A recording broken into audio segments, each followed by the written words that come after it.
Why everyone is confused about Andromeda? Search for Andromeda update on YouTube and you will see hundreds of videos that say different things. Some explains only game, some explain lattice, some explains sequence learning, some mention Andromeda. This creates confusion. People start thinking, do I need to optimize for each separately? Is my ad failing because I missed one? But here's the truth. Meta never launched Andromeda as a single feature. Meta never said these work independently. Andromeda is not one update.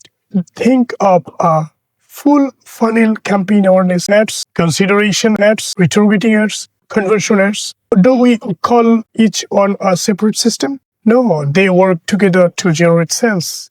Andromeda is Meta's full funnel decision engine. AI models, GEM, lattice, sequence learning, Andromeda work together in milliseconds to decide who sees your ads, which creative do they see, where they see it, when they see it. Meta ads is one connected system, not isolated tools.